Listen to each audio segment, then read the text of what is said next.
Editorial y Librería Herder presenta Problematizando con Shlomo Sand, a cargo de Rosmarie María K. Feldman, psicoanalista y directora de la colección Psicoanálisis 22 de la editorial. Shlomo Sand es historiador especializado en historia contemporánea, profesor en la Universidad de Tel Aviv, experto en nación, nacionalismos, historia, cinematografía e historia intelectual francesa, con un trabajo importante sobre memoria e historia. Ha enseñado en Berkeley y París, ciudad donde hizo su doctorado sobre Georges Sorel. Shlomo Sand es fundamentalmente un luchador por la paz en Medio Oriente. Entre sus publicaciones están La ilusión de lo político, Intelectuales, verdad y poder, en hebreo, El siglo XX en pantalla, Los historiadores, tiempo e imaginación, en hebreo, The Words and the Land, La invención del pueblo judío, La invención de la tierra de Israel, Crépuscule de l'Histoire, Ser o no ser judío hoy, Twilight of History, El fin del intelectual francés, Georges Sorel en son temps, On the Nation and the Jewish People, y su último libro, La muerte del Khazar rojo. A lo largo de las presentaciones de Problematizando, hubo varios encuentros, varias referencias a la historia. Lo pueden ver en Subjetivación, en Lengua Terti Imperi, en La coma en el aire y varios otros. La historia siempre está ahí. Es por eso que invité hoy, y estoy encantada, de problematizar con Shlomo Sand, un historiador de primera línea, con una visión ética, con un trabajo muy interesante por la manera como ubica y trabaja el pasado y la memoria. Aborda la historia y la memoria desenmascarando intereses ocultos, y en este develar lo oculto se acerca al psicoanálisis. Un oculto que está siempre muy en la superficie. Veamos de qué se trata la historia.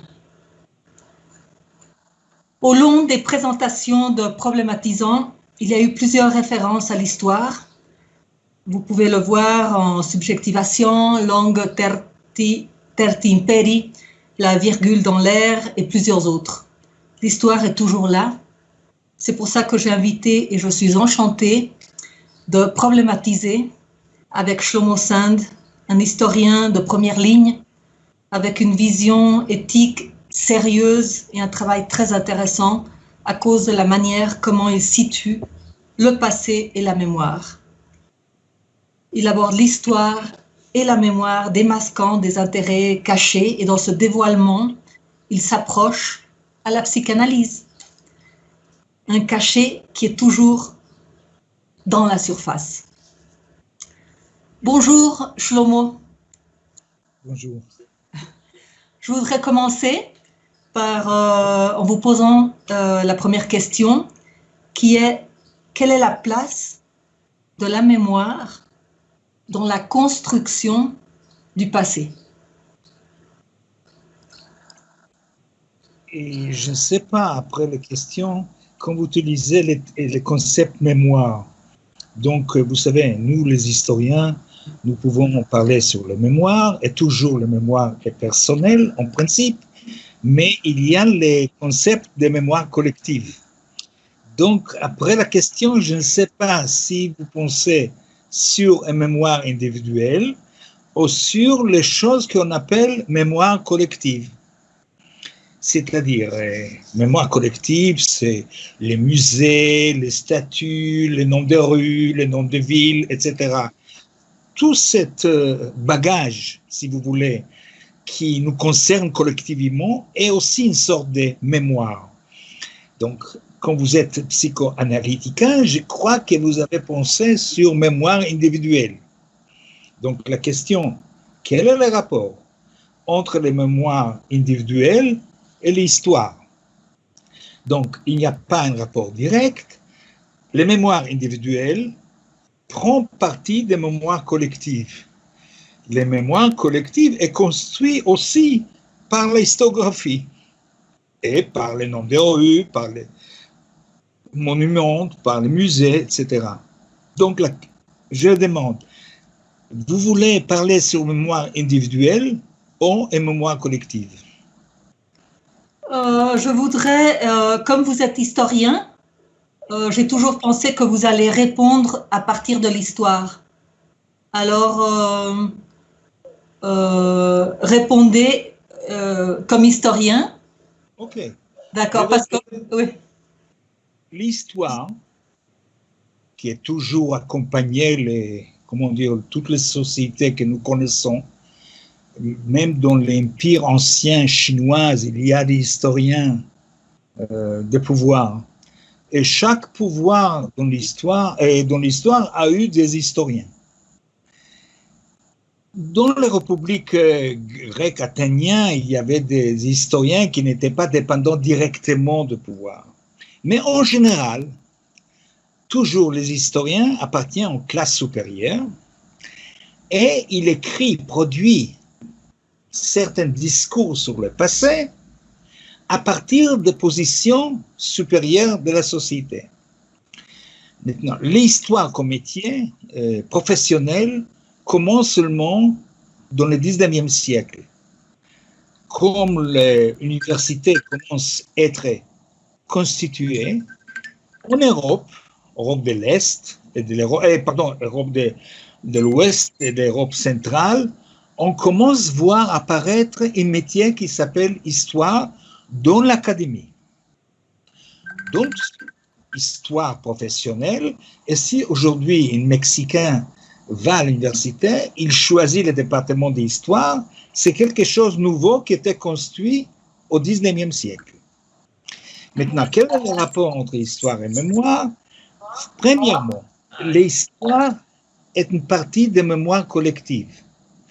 Qu'est-ce que ça est une mémoire collective? Quelque chose de très fluide, très problématique. Mais je vous avais dit, il y a des corpus de savoir qui n'est pas seulement à l'université, qui n'est pas seulement à l'école, les premières écoles ou les lycées, c'est sur les places publiques, les musées par exemple, construisent une mémoire. Le nombre de rues, le nombre de places, le nombre de beaucoup de choses est une partie de notre mémoire collective. Toutes les mémoires collectives n'est pas quelque chose de spontané, comme plutôt les mémoires personnelles, parce que cette mémoire construit.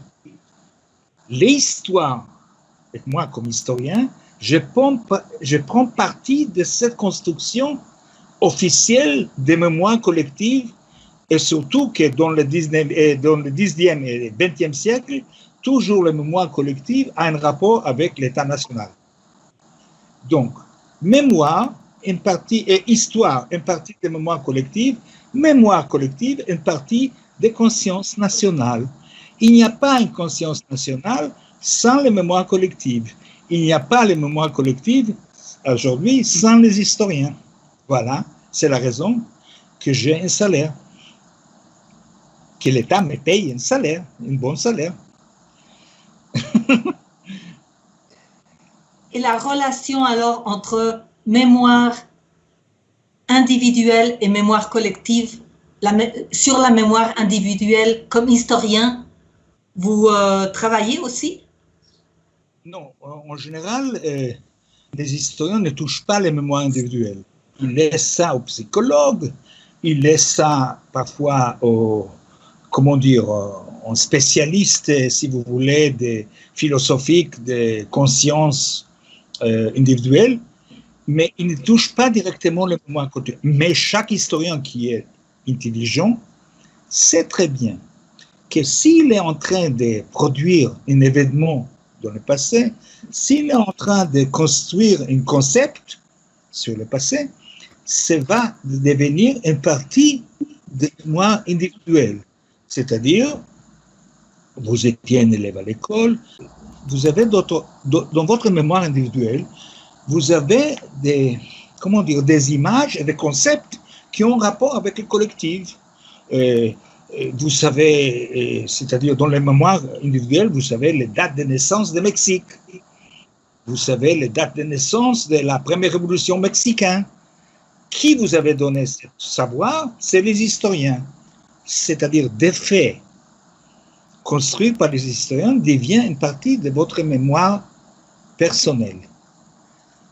Dans les mémoires personnelles, vous avez d'autres choses, que les historiens sont les sources de construction. Et vous savez beaucoup de choses sur les rapports sociaux au Mexique, les partis politiques au Mexique, tout ça vient de la construction des passés de la part des historiens.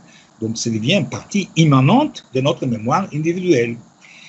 Je peux vous dire aussi que la langue que vous parlez, c'est-à-dire vous parlez espagnol mexicain, c'est une partie de cette construction, si vous voulez, qui est construite par linguistes, sociologues, historiens, etc., et devient partie de notre conscience personnelle, ça veut dire les mémoires personnelles.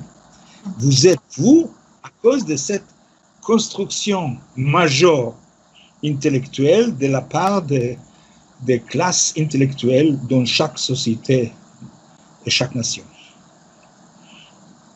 Je ne sais pas si j'étais assez clair, mais oui. j'ai... L'histoire est dans la langue. Et dans la langue, bien sûr. Il y a plein de concepts dans la langue qui ont rapport direct avec les processus historiques, l'événement historique. Et vous savez, c'est une partie de notre imaginaire collectif sur le passé. La langue reflète cet imaginaire. D'accord? Donc, si vous voulez, il y a une grande partie dans votre mémoire personnelle que les sources est construite par les collectifs et par les intellectuels dans les collectifs et par les historiens dans les classes intellectuelles. Et vous... Oui. Excusez-moi, allez-y. Non, je n'ai pas des illusions. Je sais que ce n'est pas spontané. Les mémoires collectives, comme psychanalyste, vous savez qu'elle n'est pas spontanée. Il y a des parties spontanées et il y a des bases construites par une éducation, par un savoir collectif qui vous avez appris dans l'école, dans la famille, etc. La famille aussi peut être un agent des mémoires collectives. Vous comprenez?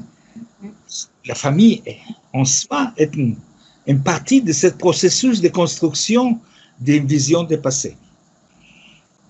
Et les historiens prennent une partie de cette construction.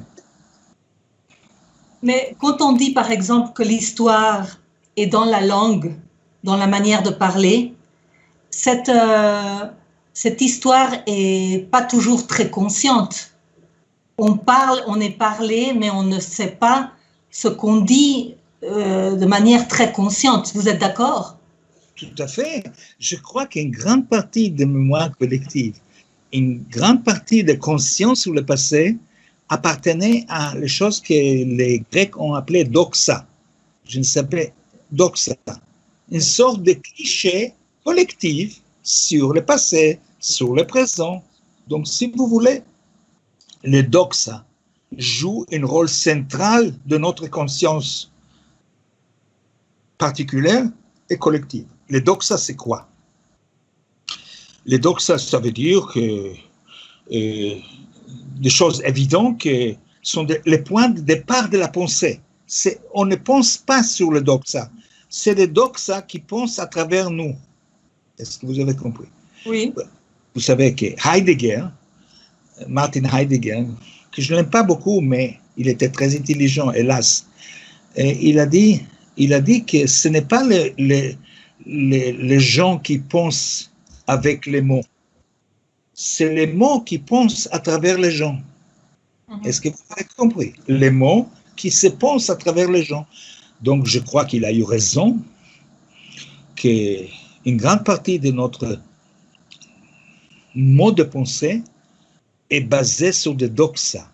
Et parfois, des doxas sont complètement faux, complètement mythiques.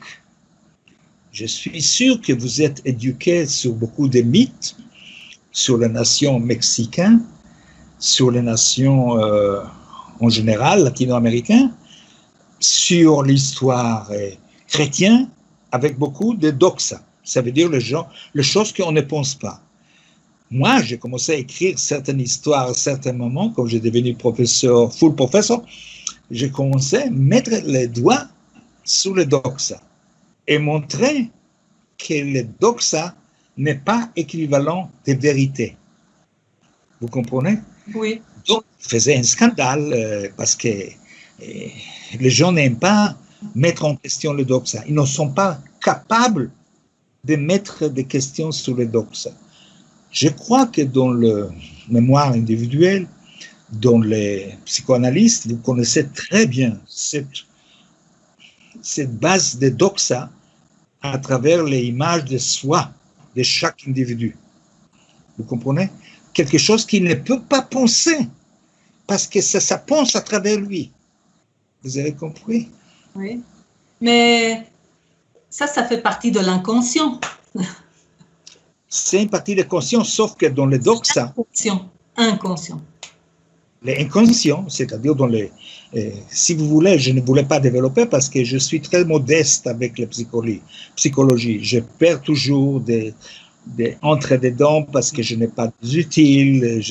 Je crois que ce métier est trop grand pour moi, trop intelligent pour moi. Je ne rigole pas. Donc, je fais attention parce qu'il y a des historiens qui utilisent des concepts de psychologie collective qui sont scandaleux pour moi. Donc, je fais très attention. Mais c'est sûr que, si vous voulez, si chacun s'intéresse à la psychologie, il sait que chacun de nous a des mythes ou des doxas sur soi-même, sur la collective qui l'entoure, soi-même aussi son passé. C'est-à-dire, si je pense à ma famille, si je pense à mes enfants et à mes parents quand j'étais un enfant, ce n'est pas une à une, c'est-à-dire je construis un passé qui me convient. Donc, si vous voulez, l'histoire professionnelle universitaire, c'est construire un passé qui convient les collectifs. D'accord? Oui. Et comme les personnes construisent un passé qui convient, et de temps en temps, il y a des traumas avec ça parce que c'est contradit certaines vérités qu'il a vraiment vécues, qui devient dingue, si vous voulez, c'est-à-dire il volte. Donc cette tension, si vous voulez, qui existe chez l'individu entre une construction de son propre passé et certaines vérités, si vous voulez, du passé, ça existe aussi dans si vous voulez, dans l'histoire officielle. De temps en temps, il y a des crises. On découvre que toutes les choses qu'on a apprises n'est pas vraiment exactes. Donc, on s'y libère de temps en temps de certains mythes pour tomber à des autres mythes. Vous savez ça très bien dans le psychanalyse, qu'on s'y libère des mythes pour tomber à d'autres mythes. Donc, est-ce qu'il y a un progrès? Oui, il faut toujours lutter. Lutter pourquoi? Pour les choses les plus banales qui s'appellent vérité. Alors, en histoire, vous utilisez le terme vérité. C'est pas justice, c'est vérité. Vérité. Ce n'est pas justice, non, non. Rien à voir avec de justice. C'est un problème d'une lutte. Pour moi, l'histoire n'est pas une science. D'ailleurs, vous n'allez pas l'aimer. Je ne crois pas que la psychologie c'est une science. Je crois qu'on a collé le mot science, c'est-à-dire avec tout le respect que j'ai devant l'historiographie, l'histoire, tout le respect que j'ai devant la psychologie, je ne crois pas que c'est de science. Et en quoi il s'agit? Parce qu'en utilisant le mot science, c'est équivalent de sciences physiques, chimiques, biologiques, et c'est rien à voir entre les deux. Rien à voir. C'est-à-dire, je peux respecter certains psychologues, certaines thèses psychologiques, sans les considérer comme science. Qu'est-ce que ça a à voir avec la vérité? Que je crois que le rapport entre la conscience et la réalité en sciences physiques est différent qu'entre la conscience et la réalité dans la psychologie, dans l'histoire, etc. Ce n'est pas le même rapport pour moi. D'accord? Donc, ça ne veut dire pas que tous les historiens sont la merde. Et il y a de bons historiens, il y a de mauvais historiens, comme il y a de bons tailleurs et les mauvais tailleurs. Mais ce n'est pas rien à voir avec la science. Mais c'est un rapport avec les vérités, parce que c'est une lutte pour se rapprocher à certaines vérités. C'est-à-dire, pour moi, la science n'est pas une lutte. La science physique n'a pas le même rapport avec la vérité que dans les, si vous voulez, les sciences humaines ou sociales. Ce n'est pas, donc je n'appelle pas science. Je ne suis pas scientifique. Mais, pardon. Comment faire pour trouver une vérité alors dans l'histoire? Et qu'une garantie. Une chose, savoir de où vous parlez, parce que les places que vous parlez, les places de où vous parlez, a un rapport avec les choses que vous disiez. Le fait que je suis un historien de l'Université de Tel Aviv, c'est déjà, si vous voulez, un point de départ, comprendre à quel degré j'arrive à une certaine vérité. Donc, si vous voulez, les places qu'on parle, c'est très important pour comprendre si j'arrive ou je n'arrive pas à être proche de vérité. Donc, c'est les places que je parle, de où je parle, n'est pas moins important de savoir qu'est-ce que je parle. D'accord? Les places, c'est-à-dire mettre les historiens, comme le psychologue, dans certains métiers, dans certaines classes, dans certains lieux, et comprendre qu'il toujours, il parle de certains lieux. Et si vous voulez, de certains intérêts. Je reçois un salaire, si vous voulez, pas pour dire des mensonges, mais pas pour dire la vérité. Alors, être historien à l'université de Tel Aviv, c'est une limitation comme historien? À la fois une limitation, parce que, si vous voulez, je suis une partie de l'apparatus qui fonctionne pour atteindre quelque chose. On n'enseigne pas l'histoire pour se rapprocher à la vérité. L'histoire devient... C'est-à-dire, je me posais très tôt la question. Pourquoi, par exemple, au lycée, on apprend partout, dans tous les États nationaux, on apprend l'histoire. Vous avez pris l'histoire au lycée. Chez nous, on n'apprend pas la philosophie au lycée. Bon, c'est bizarre. Je ne sais pas, au Mexique, mais partout, on prend l'histoire, c'est sûr, comme métier. Mais pas la philosophie. Mais pourquoi? Parce que, en principe, en philosophie, on apprend comment penser. En histoire, on apprend qu'est-ce qu'il faut penser. C'est une grande différence. Ouais. En histoire, vous allez à l'école, vous apprenez des choses, c'est-à-dire des faits, des histoires. C'est-à-dire l'histoire, c'est un métier de quoi penser. Les philosophies, c'est un métier comment penser. C'est la raison qu'on n'apprend pas les philosophies au lycée ni à l'école. Moi, je crois qu'il faut commencer à apprendre les philosophies à partir de 12 ans. C'est-à-dire apprendre les gens comment penser. Pas quoi penser, comment penser. Mais c'est contre l'intérêt de tout l'establishment, de toutes les institutions, de tous les États qui créent des petits élèves qui vont devenir les fausses voyeurs de toutes les doxas. Vous avez compris? Oui. Il n'y a pas d'intérêt d'apprendre les gens comment penser dans l'État national. Voilà. Je suis un peu critique. Je suis historien, pas philosophe. Mais je sais que je dois apprendre les gens quoi penser. Je voudrais revenir à au doxa. Oui. Comment se rapprocher à ces doxas en histoire? Comment atteindre, c'est-à-dire comment être conscient que c'est une doxa. Oui. C'est-à-dire un grand cliché qui n'est pas la vérité.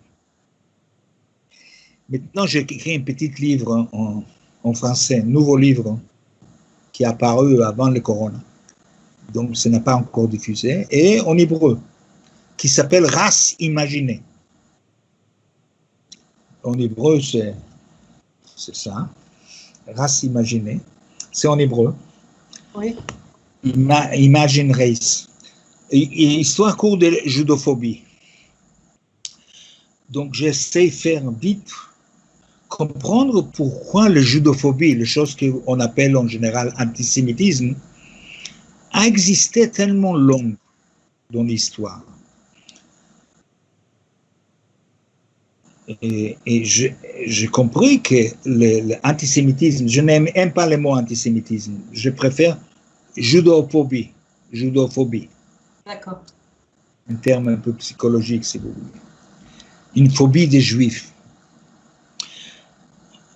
Une sorte de xénophobie. Et je me demandais pourquoi c'est tellement long. Pourquoi d'Augustin jusqu'à Kant, les gens sont anti-juifs. Et pourquoi c'est tellement profond dans la culture chrétienne, l'anti-judaïsme. Donc, je commençais à traiter l'anti-judaïsme comme une sorte de doxa. Vous comprenez? C'était une doxa dans la religion chrétienne. Ça commence dans le Nouveau Testament. Les Juifs, dans le Nouveau Testament, ont tué les fils de Dieu. Dans le Nouveau Testament, ils sont responsables de la mort de Jésus-Christ. Ça devient une doxa de toute la culture chrétienne et occidentale. Je suis sûr que même aujourd'hui que l'antisémitisme, la judophobie est un recul très important, à partir des années 60, partout dans le monde chrétien, jusqu'à l'année 60 du XXe siècle, c'était une partie immanente de toutes les doxas chrétiennes. On savait que les Juifs ont tué le Fils de Dieu. Je voulais vous dire que ce n'est pas seulement un snobisme des pauvres, des bêtes. C'était aussi les idées de Kant, de Voltaire, de Luther, de presque toutes les grandes personnes. Pour ne pas parler de Marx, de Proudhon, etc. Tous ont eu des doxas sur les Juifs. Et d'ailleurs, l'idée que les Juifs ont été exilés de Palestine et commencent à errer dans le monde et vivre entre nous, les chrétiens. Donc, j'ai réfléchi longtemps sur cette doxa, si vous voulez. C'est-à-dire que les Juifs ont un rapport spécial avec l'argent, que les religions les disent d'exploiter les autres, etc. Des choses comme ça que même Marx a cru. Même Marx, qui est d'origine juive. Donc je me demandais comment dure une doxa pareille. Pourquoi une doxa pareille? Parce que c'est un cliché, si vous voulez. Et cette doxa est les bases de haine contre les Juifs. Était les bases de haine contre les Juifs. Vous comprenez? Oui. Donc, dans la civilisation chrétienne, c'est très intéressant. Le doxa a dit que les Juifs sont responsables de la mort de Dieu, le Fils de Dieu. Et parallèlement, le doxa chrétien a dit qu'il ne faut pas les tuer. Parce qu'ils sont le preuve vivant que nous avons raison, nous les chrétiens. C'est le doxa chrétien en profondeur. D'accord? Jusqu'à aujourd'hui, il y a des chrétiens qui croient à ça. Mais à partir, comme je vous avais dit, les derniers quarts de siècle, c'était à la retraite, hein, l'antisémitisme. Donc, moi, je voulais examiner pourquoi ce doxa a vécu tellement long dans l'histoire. Et bon, j'ai arrivé à plusieurs choses, et j'ai admis qu'il y a des choses que je ne comprends pas. Il y a des doxas dans l'histoire, pas seulement à propos de ça. Et maintenant, après cette épidémie de corona, on voit des efforts de construire de nouveaux doxas par rapport à la maladie, par rapport à l'égalité, plein de choses. Je vois autour de moi, je suis en train d'écrire un article à propos de ça. Donc, pourquoi le doxa? Pourquoi on a besoin d'une croyance? Et les croyances n'existent pas seulement dans l'Église ou les rabbinats. Les croyances existent aussi à l'université. Les croyances non fondées existent en psychologie comme en histoire. Et vous savez ça très bien si vous êtes psychologue. Donc, j'essaie dans mon petit coin d'écrire une doxa qui est les visions des Juifs sur soi-même. Vous savez, je faisais scandale en Israël quand j'écris les livres, l'invention des peuples juifs. Voilà. Les peuples juifs, c'était une doxa. Pas seulement les chrétiens, chez les juifs aussi. Et jusqu'à aujourd'hui. Donc, j'énervais tout le monde parce que je dis que c'est une doxa et ce n'est pas vrai. Les juifs n'ont jamais été exilés de Palestine. C'est un bluff. C'est une doxa, pas un bluff. C'est un cliché, un grand cliché qui a construit tellement de choses dans le XXe siècle, incroyable, et surtout mon destin personnel, parce que j'étais né après la Deuxième Guerre mondiale dans les camps de réfugiés en Allemagne, en Autriche, et après en Allemagne. Pour revenir à la doxa, pourquoi on a besoin de doxa? Et pourquoi c'est tellement difficile en histoire, en sociologie, en psychologie, d'essayer de décomposer des doxa? Vous savez qu'Einstein, Albert, a dit un jour, c'est plus facile d'exploser un atome que d'exploser un cliché. Un cliché, une idée reçue. C'est plus difficile de faire exploiter un atome qu'une idée reçue. Et je crois qu'il a eu raison. L'idée reçue, les clichés, les doxa, à la fois, ça nous aide à continuer et avoir une vision sur nous-mêmes, croire que nous sommes forts, et surtout croire que nous sommes plus que les autres parfois. Vous savez, c'est très profond. Pour être sûr, parce que peut-être parce que nous sommes tellement faibles. Donc, je vis dans une société, si vous voulez, et ici, je suis à Tel Aviv, avec... oui, j'ai été jusqu'à maintenant très gentil, mais vous devez savoir que doxa, c'est aussi racisme. C'est les bases de tout le racisme. Anti-latin aux États-Unis, anti-juif en Russie, je ne sais pas. Vous comprenez, le doxa, c'est aussi la maman de toute la pensée, si vous voulez, raciste, nationaliste. Et aussi, nous avons aussi le doxa à propos de notre vision des classes sociales. Et nous sommes à une époque, je ne sais pas si ça vous intéresse, qu'il y a un retour vers le populisme national qui m'inquiète beaucoup aux États-Unis, en France et aussi en Israël. Et je crains que cette épidémie de Corona, je crains, va renforcer les populismes nationalistes qui croient qu'on peut résoudre tous les problèmes entre nous, les nations, entre nous, les races, entre nous, les peuples. Donc, je ne sais pas comment c'est en Amérique centrale ou dans le monde latino-américain, mais en Europe, ça m'inquiète. Le fort retour du nationalisme. En France, en Angleterre, aux États-Unis. Fort retour du nationalisme. D'accord? Et le nationalisme aussi, c'est une conscience collective qui a une grande partie est basée sur le doxa. Nous sommes spéciaux, nous sommes supérieurs. À propos de doxa, vous savez d'où vient le mot casta? Casta, oui. C'est très intéressant. Casta est un mot, une caste. C'est un mot portugais. L'origine est portugaise. Et ça jouait un grand rôle, cette vision des sangs, tellement tôt que les Juifs ont des autres sangs Et après, c'était appliqué aux Indiens en Amérique latine, en Brésil, etc. Les mots casta, caste, une caste. Ce n'est pas indien, c'est portugais. Portugais. Voilà.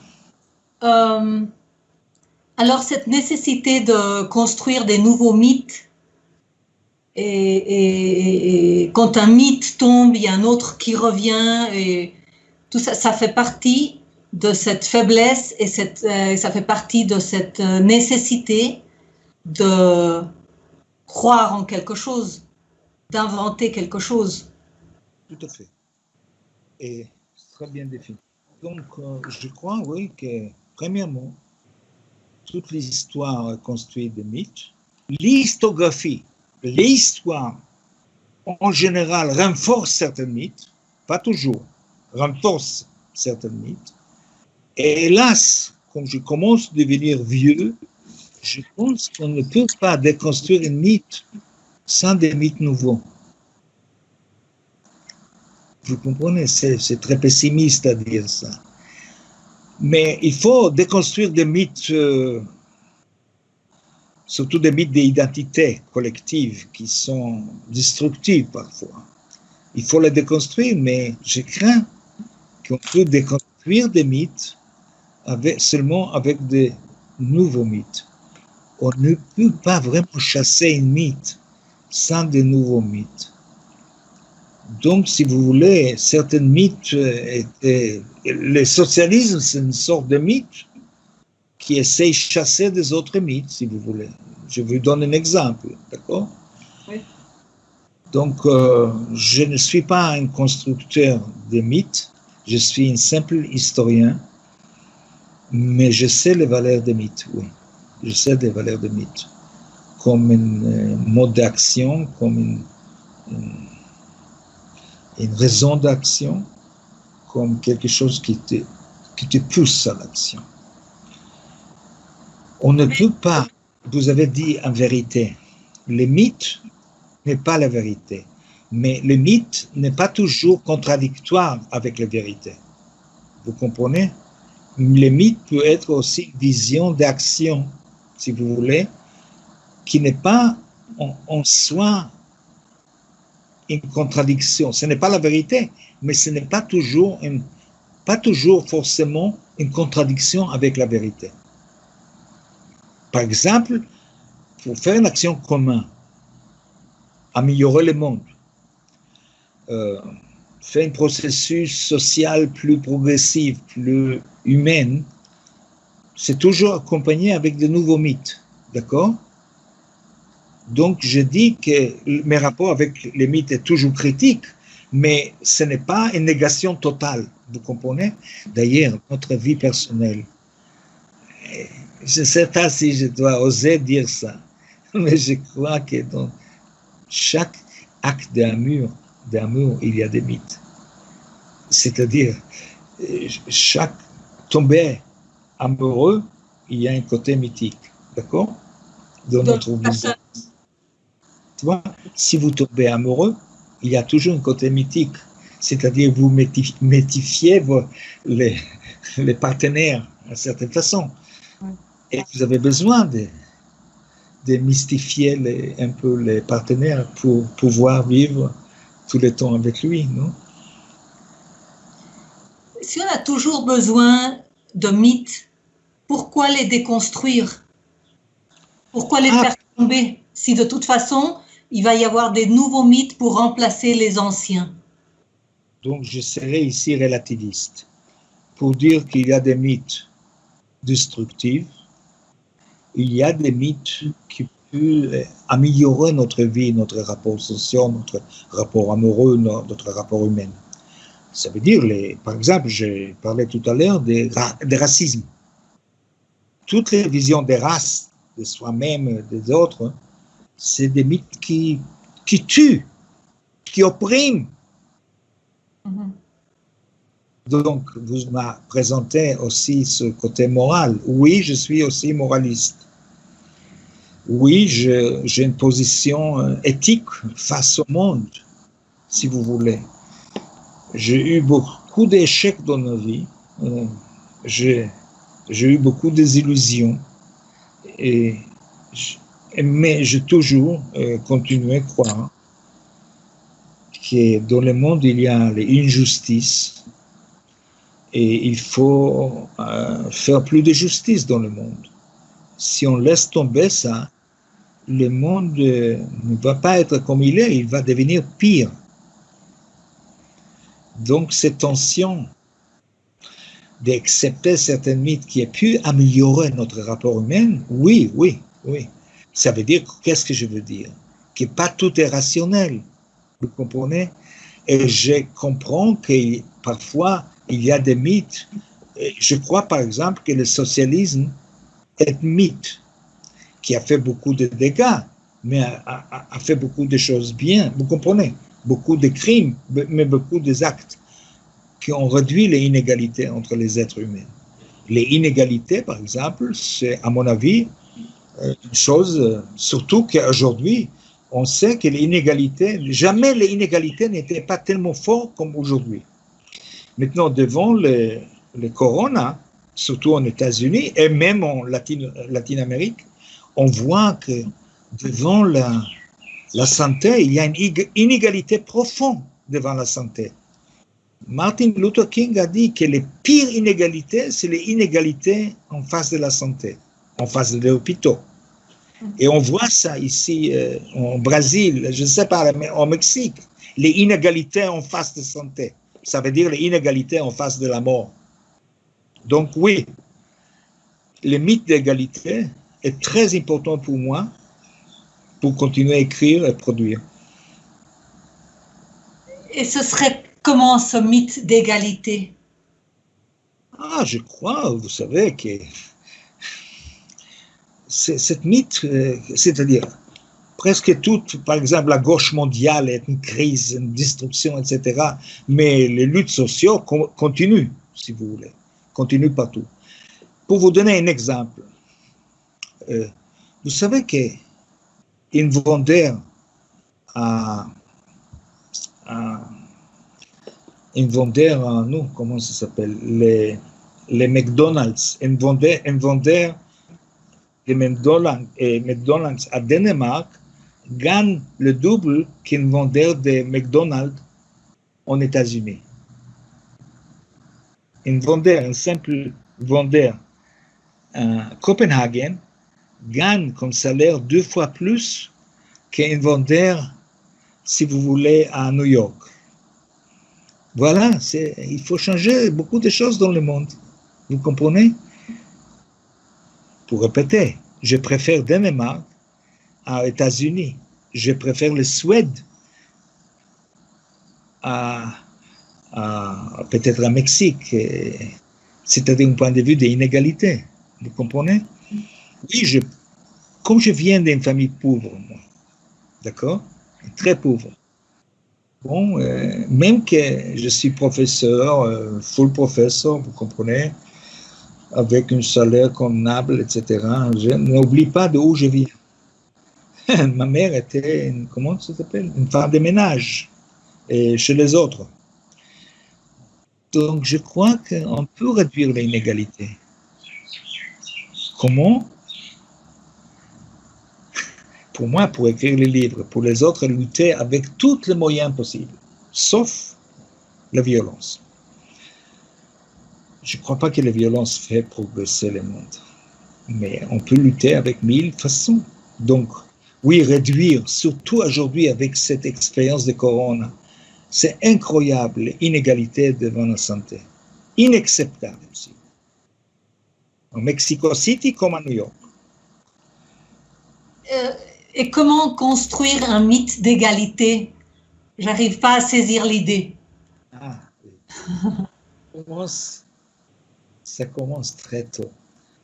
Déjà dans la révolution anglaise du XVIIe siècle, il y a des courants qui réclament l'égalité juridique, politique, si vous voulez, et dans 250 ans, on est arrivé. Tout le monde est démocrate, tout le monde est pour égalité politique, tout le monde est pour égalité juridique, sauf que à tout le monde et pour l'égalité plus grande sociale ou économique.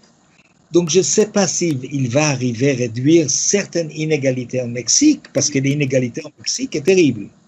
D'accord?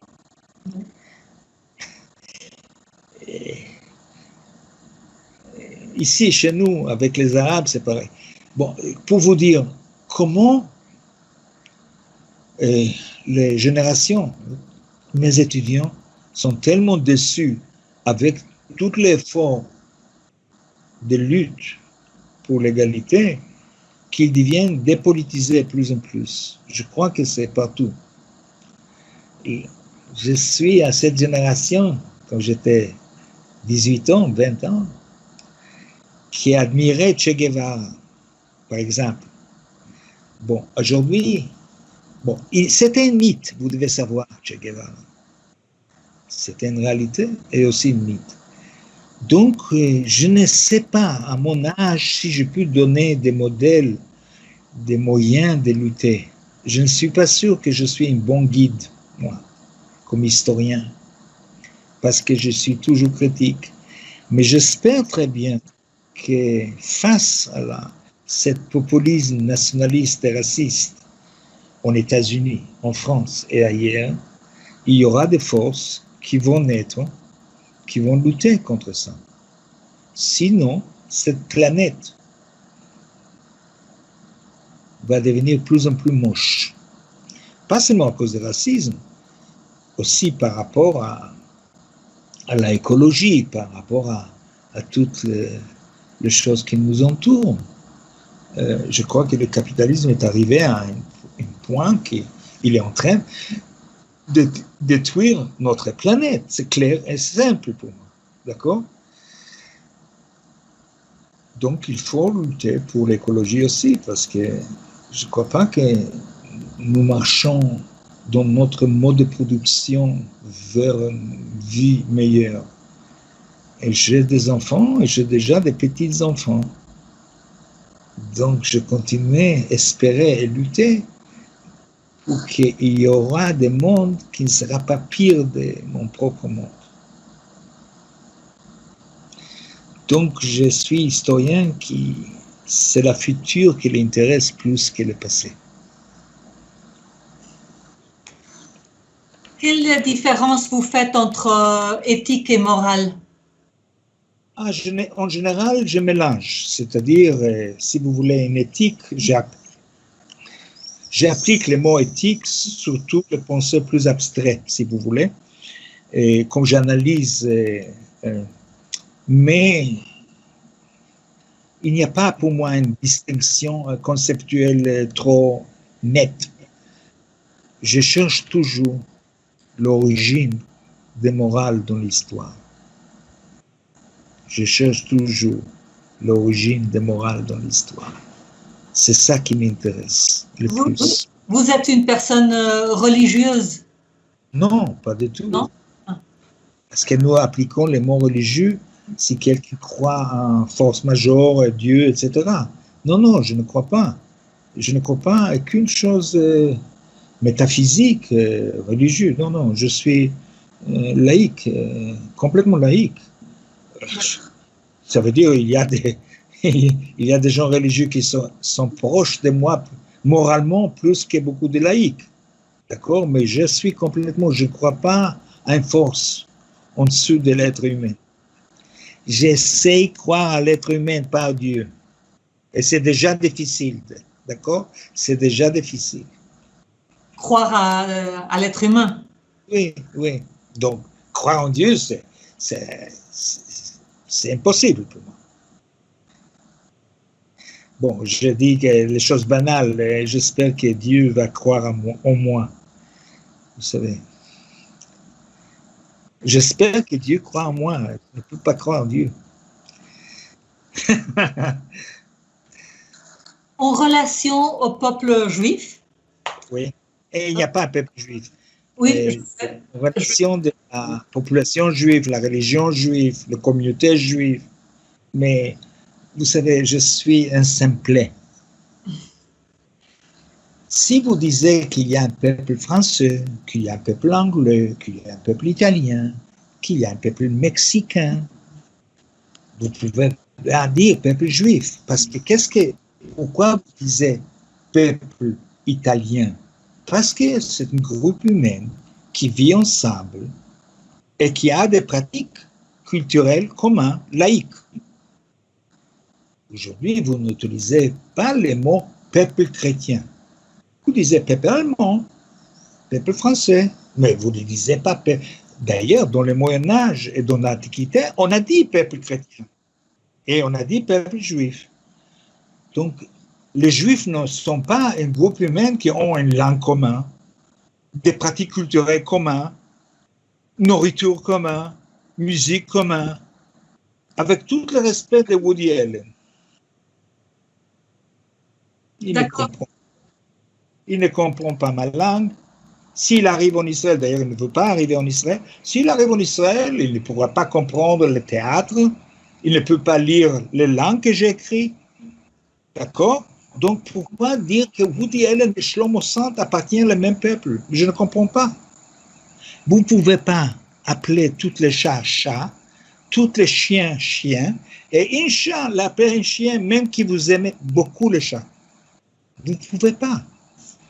Il n'y a pas un peuple juif. Il y a d'ailleurs un peuple israélien. Un jour, j'ai essayé de convaincre à Londres, à l'université. Bon, il y avait beaucoup des étudiants arabes qui protestaient, comme je dis, qu'il y a un peuple israélien. Donc, je l'ai dit que, bon, il y a les colonisations sionistes a réussi à faire un peuple israélien et aussi un peuple palestinien par la colonisation. Donc, je dis, pour convaincre ces étudiants, je dis, vous pouvez dire peuple de merde à propos du peuple israélien, mais ça existe. Le lendemain, le journal Jewish Chronicle, titre, professeur Shlomo Sand, le peuple israélien, c'est le peuple merde. Bon, il y a des communautés juives, il y a des identités juives, si vous voulez. J'ai écrit un livre pour comment je sais être juif, d'ailleurs. Mais ne peut-on pas parler de peuple juif à cause d'une croyance religieuse partagée, commune? Non, parce que tant que vous ne disiez pas peuple chrétien, vous ne pouvez pas, à mon avis, dire peuple juif. C'est un mensonge, c'est un bluff. Même s'il y a une croyance qui unit? Quelle croyance qui unit? Moi et Woody Allen. Aimer les femmes, il aime différemment les femmes que moi. Ça, c'est quelle croyance nous avons? D'ailleurs, on a d'origine commune. C'est-à-dire, nous sommes tous les deux d'origine des peuples yiddish qui existaient à l'Europe de l'Est. Notre grands-parents ont parlé de yiddish. Vous savez, c'est une langue. Il y avait un peuple yiddish, mais il n'y avait pas un peuple juif. Vous comprenez? Donc, vous parlez yiddish, non? Oui, c'est ma langue maternelle. Bon, j'ai oublié beaucoup parce que, vous savez, je parlais avec mes parents yiddish, beaucoup. Mais dès que j'ai compris que je ne peux pas draguer les filles en yiddish, j'ai passé en hébreu. Il n'y a pas de partenaire en yiddish. De toute façon, oui, je parlais yiddish, j'ai une chaleur, une nostalgie très forte. C'est le peuple de mes ancêtres. Et c'est la langue de mes ancêtres, d'accord? Oui. Alors, s'il y a une croyance partagée... religieuse? Non. Croyance. Les socialistes ont une croyance partagée. Les socialistes mexicains et Shlomo Sand, nous avons votre président actuel et Shlomo Sand a une croyance commune, non? Il est un peu de gauche, votre président. Moi, je suis un peu de gauche. On a une croyance commune. Ça ne veut dire pas que nous avons un peuple commun. Votre président et moi, nous ne sommes pas le même peuple. Vous avez compris? Oui, alors ça veut dire que ce n'est pas les croyances qui font l'union d'un peuple. Voilà. Non, Hitler a dit que les Juifs n'est pas une croyance, c'est une peuple race. Il a répété toujours, c'est une peuple race, ce n'est pas une croyance. Moi, je crois que le judaïsme, c'est une croyance très importante de la civilisation chrétienne. très importante qui a commencé à reculer dans le 19e siècle, mais à cause de judophobie, d'antisémitisme, a eu des conséquences, si vous voulez, identitaires, qui a fait naître après l'État d'Israël. Mais les Juifs n'étaient pas exilés de Palestine. C'est une croyance qui se commence à propager autour de la Méditerranée. Vous comprenez? Je ne crois pas qu'un peuple juif. Maintenant, la question, est-ce qu'il y a quelqu'un qui se définit juif? C'est son droit. Mais cette personne ne va pas accepter que moi je dis que je ne suis pas juif. Il n'est pas tolérant. On n'accepte pas que je dis que je ne suis pas juif. Vous savez pourquoi je ne suis pas juif? Pourquoi? Parce qu'il n'y a pas une culture laïque juive. Ça, c'est la première question. Deuxième chose, je vis en Israël qui se définit comme État juif. Pas l'État de tous les citoyens israéliens, mais un État juif. Et comme je suis défini dans les cartes d'identité comme juif, je suis une personne privilégiée en Israël. Pas comme mes élèves arabes, israéliens. Vous comprenez? Je ne veux pas être privilégié. C'est comme être catholique. Il y a entre les deux guerres en Pologne. Être catholique, c'était être privilégié. Je ne veux pas être une personne privilégiée. Donc, je suis israélien, pas juif. Je suis d'origine juive. Ça, c'est une chose. Deuxième chose. Vous savez, vous pouvez devenir catholique, vous pouvez devenir musulman, vous pouvez devenir socialiste, vous pouvez devenir communiste, et vous pouvez devenir juif religieux. Mais comment quelqu'un peut devenir juif laïque? On ne peut pas. Donc, c'est un club fermé. Je suis arrivé à un âge que je ne veux pas appartenir à des clubs fermés. Je peux devenir mexicain si j'apprends bien l'espagnol, je reçois une nationalité mexicaine, je suis mexicain. Mais vous ne pouvez pas devenir juif laïque.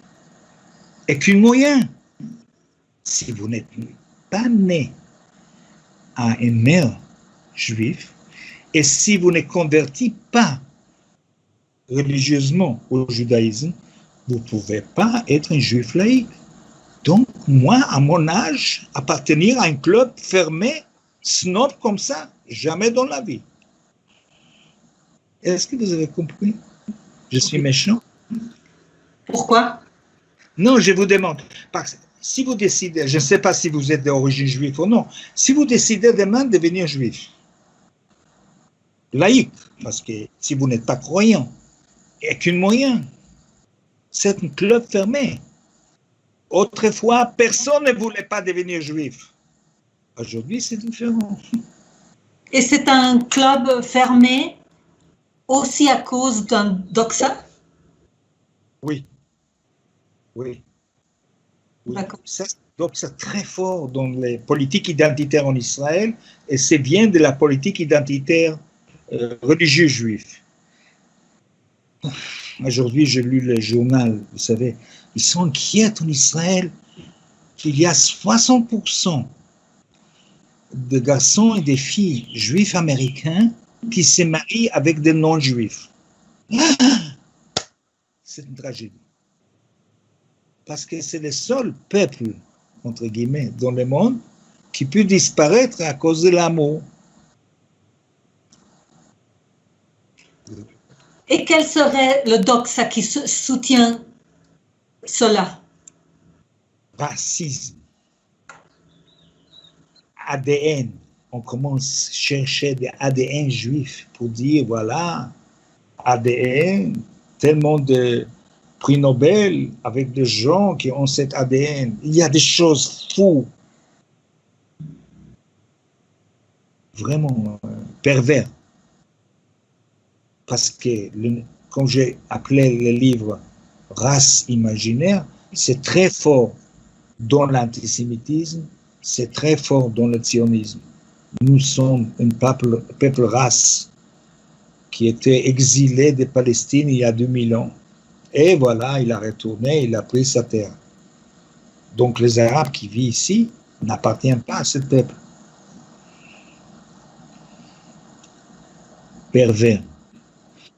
Au moins, les religieux ne sont pas tellement racistes, mais les laïcs juifs, qui n'ont pas aucune façon de définir qu'est-ce que c'est un juif laïque. Ils n'ont pas de critères laïques pour définir juif laïque. Ils n'ont pas de critères culturels parce que Woody Allen ne parle pas mon langue, n'a pas les mêmes goûts culturels, ne mange pas hummus, les choses que je mange à Tel Aviv. Elle ne veut pas vivre avec moi. Qu'est-ce que vous voulez que c'est de mon peuple? Il ne veut pas vivre avec moi. Il n'y a pas une place dans le monde qu'un juif ne peut pas faire sa valise et venir vivre ici. Et pour le moment, c'est le contraire. Plus d'Israéliens quittent le pays que des juifs arrivent ici. Aujourd'hui, j'ai lu dans le journal que le chef d'agent juif a dit que peut-être le corona va faire une nouvelle vague d'émigration vers Israël. Parce que notre système de santé est mieux que le système de santé américain. C'est vrai. C'est vrai. Ce n'est pas bien comme en France ou en Suède, mais c'est mieux que les États-Unis. Voilà. Quelle est la différence entre dire dans ces deux mots que vous avez dit à propos de l'antisémitisme, entre dire antisémitisme et contre judophobie. Quelles sont les implications pour vous de ces deux mots? Je préfère le mot. D'ailleurs, antisémitisme était inventé, le terme, seulement à la deuxième partie du 19e siècle. C'est nouveau. Judophobie, c'est-à-dire c'est une haine des Juifs qui remonte à 1500 ans. Haine des Juifs.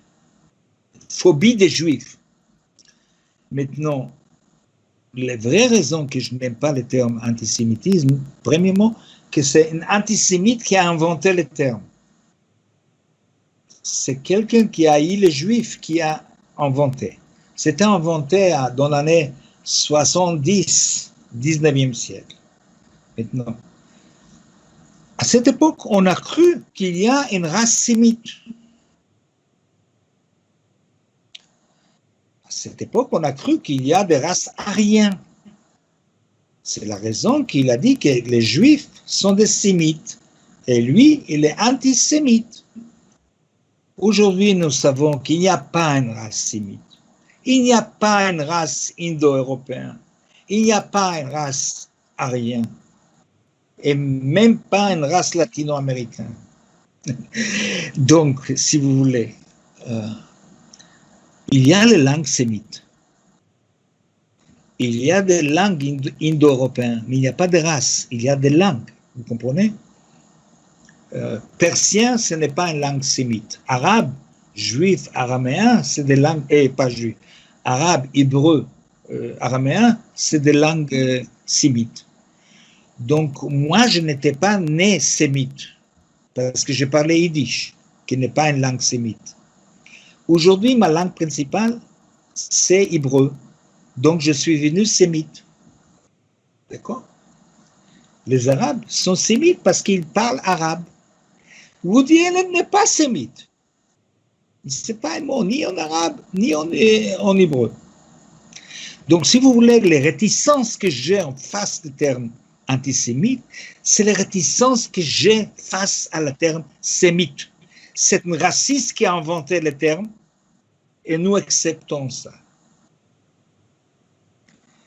Donc, je crois, dire antisémite, c'est mettre les Juifs sous les titres de race étrangère, sémite. Non.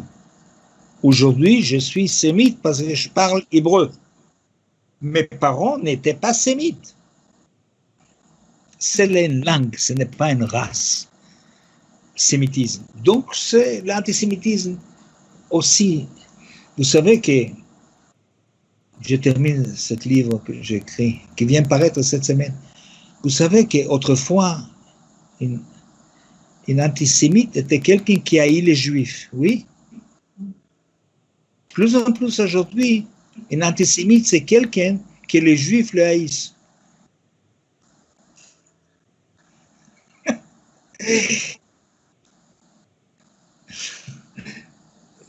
Bon, voilà. Alors, je ne sais pas si vous voulez dire quelque chose encore, et sinon, ça y est. Bavard, n'ouvre pas une porte que je vais continuer toute la nuit. Je suis une grande bavarde, donc c'est... ça va. Merci beaucoup, et peut-être on pourra continuer une autre fois si vous voulez. Enchanté. Ok, merci à vous. Merci. Au revoir. Ciao. Ciao. Ciao.